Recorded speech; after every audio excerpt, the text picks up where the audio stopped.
La incursión en la política no fue una decisión, fue una obligación moral. La gente está acostumbrada a pensar que el político es el que va a resolver todo. Son inviables los amparos.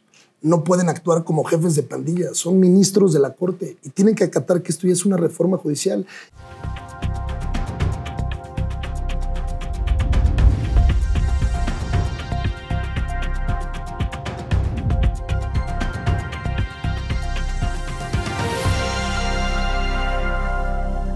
Hola, ¿qué tal? Yo soy Alejandra Cerecedo y les doy la más cordial bienvenida a otro episodio de Eje Político. El día de hoy nos acompaña en el estudio Pedro Aces Lago, diputado por Tlalpan en el Congreso de la Ciudad de México. Bienvenido, Pedro. Pues antes que nada, muchas gracias, Alejandra. Agradezco mucho la oportunidad de Eje Central y saludo con mucho respeto y cariño a todo el auditorio.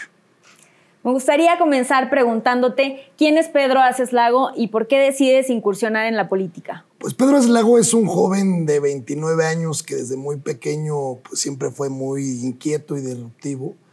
La incursión en la política no fue una decisión, fue una obligación moral, familiar, porque yo inicio la labor social hace 4 décadas, realmente en un aspecto familiar en Tlalpan, y desde hace 9 años, desde que empecé la universidad, empecé con el activismo dentro de mi alcaldía. Soy 4ª generación de tlalpenses, somos desde mis bisabuelos de ambos lados, tanto de mi padre como de mi madre, y yo empecé haciendo labor social porque con ese ejemplo crecí. Mi abuelo era restaurantero, tenía 50 restaurantes en Tlalpan, uno de los creadores de la Cámara de Restauranteros a nivel nacional, junto con algunas otras familias restauranteras. Y pues yo desde chiquito, a donde iba con mi abuelo en las colonias, en los pueblos, en los barrios, era don Pedro por aquí, don Pedro por allá, donando terrenos, haciendo iglesia, restaurando parques, haciendo canchas de fútbol, haciendo labor social y con una responsabilidad social siendo empresario. Entonces yo crecí con ese ejemplo y yo incursiono en la política iniciando con mi grupo de universitarios, pues rehabilitando espacios públicos, pintando topes. Claro. Y poco a poco pues fui obviamente elevando la participación social. Estudié la licenciatura de Derecho y nunca dejé el tema de la labor social, también dentro de mi despacho, ¿no? El 30% de mis asuntos, hoy ya no litigo obviamente, pero el 30% de los asuntos siempre fueron pro bono y siempre salieron de Tlalpan. Entonces eso elevó obviamente a participar dentro de la política en la Ciudad de México y hoy pues tengo la oportunidad y la gran responsabilidad de ser diputado local.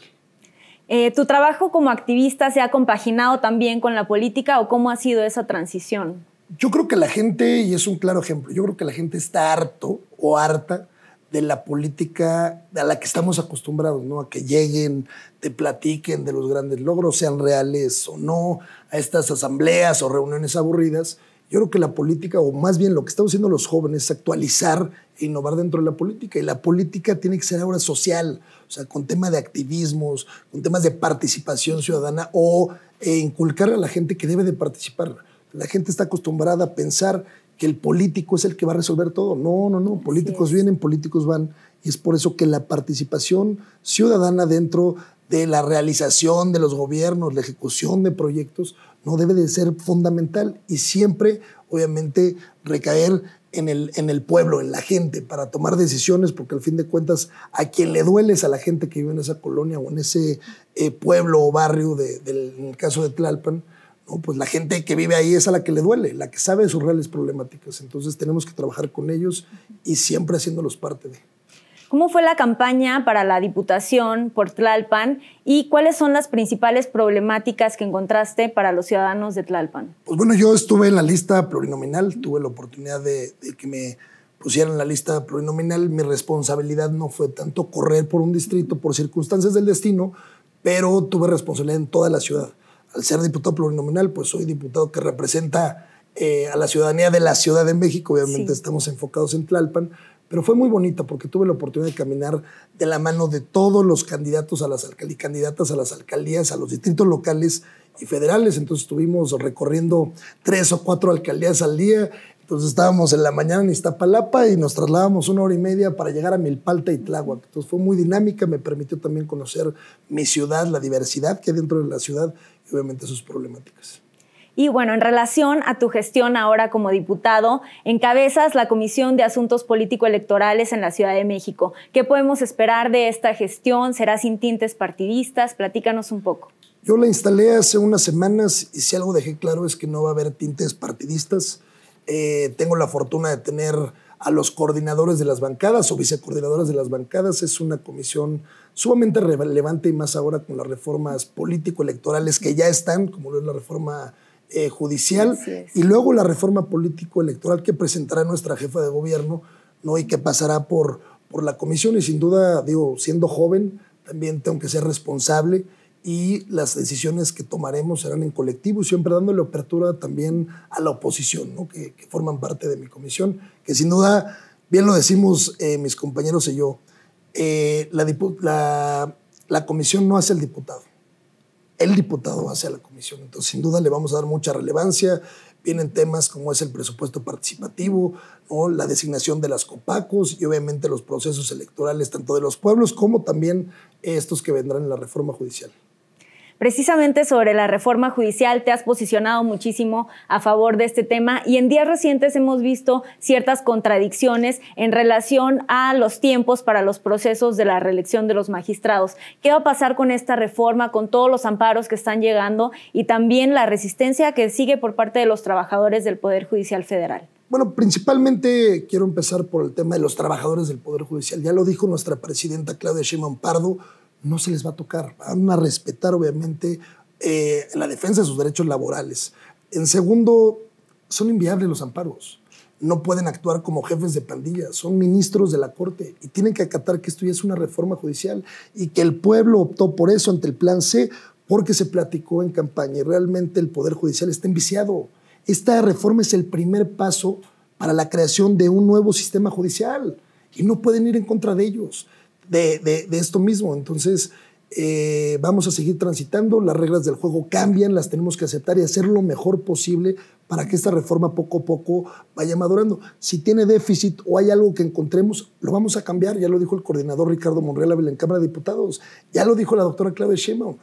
No es un tema en contra de los ministros, es un tema de que el Poder Judicial debe de cambiar y los ministros no pueden actuar de esa forma. Ya es una reforma constitucional y vamos a ir para adelante. Y en el tema del Congreso local, pues tendremos que hacer leyes secundarias, que también tendremos que consensar, ¿no? Y principalmente cuidar los derechos laborales de la gente, que es aquella que más preocupada está.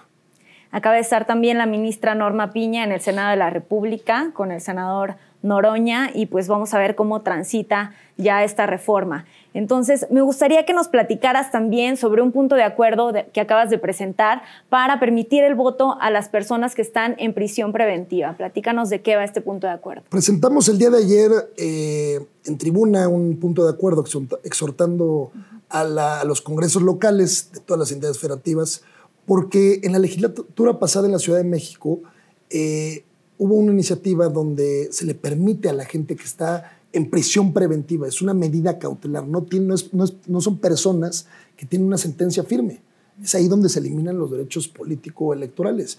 Pero ante las medidas cautelares, yo hago un comparativo y lo platicaba un poco, ¿por qué una persona que está en la medida cautelar de firma periódica puede votar y por qué alguien que está en prisión preventiva, que a lo mejor es inocente y está llevando su proceso dentro de prisión, no puede? Entonces, hubo una gran participación. En la contienda del 2024, el 89.9% de los electores que están en prisión preventiva participaron. Entonces, creo que es importante que los demás estados tomen en cuenta esto. Es un concepto que no solamente trata de derechos políticos y electorales, sino también de derechos humanos, ¿no? Entonces, ayer exhortamos y vamos a estar en comunicación con los otros congresos que componen la República Mexicana, con los estados, para que empiecen a legislar en esta materia. Pues sí, ojalá que llegue también a los otros congresos locales. Y me gustaría que nos comentaras qué otras iniciativas y proyectos vienen para esta legislatura. Pues en lo personal presenté mi primera iniciativa, luego empezando la legislatura, que trata sobre la telemedicina, ¿no? Donde vamos a agregar un capítulo 4 a la Ley General de Salud de la Ciudad de México, en la creación de este concepto. Y esto viene de ideas que pasaron durante la pandemia, ¿no? Donde los médicos pueden hacer uso de medios tecnológicos para llevar a cabo las consultas. Y esto también ayuda a despresurizar un poco el primer contacto dentro de los hospitales públicos, pero también privados. Entonces me emocionó mucho presentar esa iniciativa. Es algo que la doctora Claudia Sheinbaum Pardo tocó desde campaña, la actualización y el uso de medios digitales y tecnológicos en muchos aspectos. En el aspecto que estoy tocando es en el de salud. Obviamente vamos a una agenda amplia que va de la mano del grupo parlamentario en En mi aspecto, pues trabajaremos mucho del lado de la niñez, el tema del agua. El compañero Alberto Vanegas, que es un compañero de Tlalpan, preside la Comisión de Asuntos Metropolitanos. Yo soy miembro porque vamos a tener que trabajar con los estados que colindan con la Ciudad de México, que está en el tema metropolitano, en materia de agua, de seguridad, de infraestructura. Entonces la agenda va a ser muy amplia. Llevamos un mes dentro del Congreso de la Ciudad de México y desde la primera semana o segunda semana sacamos todos los pendientes, todos los rezagos, instalamos comisiones y vamos viento en popa para que la ciudadanía esté bien representada y haya soluciones. Pues es un tema muy interesante, sin duda, para esta legislatura. Vamos a estar ahí pendientes. Y finalmente me gustaría que nos comentaras qué esperas de la gestión de la actual presidenta Claudia Sheinbaum y de la jefa de gobierno Clara Brugada. Pues de la doctora y presidenta Claudia Sheinbaum Pardo me emociona mucho, no solamente porque es la primera presidenta de México, sino porque salió de Tlalpan. Ella gobernó Tlalpan, de ahí estuvo en la jefatura de gobierno y hoy es un honor no solamente para las mujeres, sino para los hombres también, que una mujer capaz, que una mujer científica, que una mujer humana no tome las riendas del país. No tengo la menor duda de que su gabinete es un gabinete capaz en todas las materias y que nos va a ir muy bien. Yo veo una oposición moralmente derrotada que debería de reflexionar y mejor construir de la mano de estas mayorías y del gobierno. No es un tema de pelear. La política tiene que cambiar y tiene que ser un tejido mucho más fino. No es un tema de debatir en conceptos negativos o con mentiras. Es un tema de, a ver, trae una propuesta el gobierno, trae una propuesta la mayoría, nosotros traemos esta, trabajémosla en conjunto y saquemos lo mejor por México. Entonces debemos de dejar a un lado las grillas. Bueno, es un concepto de miedo. Yo sí lo veo y lo dije en tribuna ahora que defendí el tema de la Guardia Nacional, la reforma que pasó a los congresos locales, el aspecto de que les da miedo que un gobierno cercano, humano, de izquierda, pacifica el país, ¿no? Y yo creo y considero y siento, y es más, afirmo que al país le va a ir muy bien y principalmente en temas de seguridad de la mano y con la mano de la doctora Claudia Sheinbaum y con el secretario Omar García Harfuch. Pues eso esperamos, que así sea, que a todos nos vaya mejor en los diferentes temas, seguridad, economía, salud. Pues muchísimas gracias por acompañarnos, Pedro. ¿Algo más que quieras comentarle aquí a nuestra audiencia? Y no tengo duda, porque me faltó esta respuesta, no tengo duda que con Clara Brugada Molina, jefa de gobierno, nos va a ir muy bien. Yo lo decía durante la campaña, no es lo mismo gobernar, que no voy a aludir a la persona, pero no es lo mismo gobernar la Benito Juárez, una alcaldía un poco más pequeña, bueno, bastante más pequeña que Iztapalapa, con problemáticas mucho más distintas que simplemente la asistencia con servicios públicos o algunas otras situaciones, haber gobernado Iztapalapa y resurgido Iztapalapa. Hoy en día Iztapalapa tiene mucho potencial, las utopías ya son un emblema de ciudad, ¿no? Y la jefa de gobierno, Clara Brugada Molina, no tengo la menor duda de que va a hacer un gran trabajo. Lo vimos apenas en Xochimilco, ayer y antier. Viene llegando, ya está en Xochimilco porque se inundaron colonias de Xochimilco y algunos pueblos de Xochimilco y ya está ahí dando resultados. Es una mujer cercana que lo demostró en sus gestiones en Iztapalapa y que no tengo la menor duda de que ella y su gabinete harán un gran trabajo. Y para concluir, pues agradecer mucho la oportunidad que nos dan aquí en este espacio. Pues vamos a confiar mucho en este gobierno de mujeres y el mejor de los éxitos para ellas y para ti también en tu gestión en la Diputación por Tlalpan. Muchísimas gracias. Muchísimas gracias también a ustedes por acompañarnos en este episodio de Eje Político. Si te gustó este episodio, te invitamos a darle like, compartir y seguirnos a través de las diferentes plataformas de redes sociales. Hasta la próxima.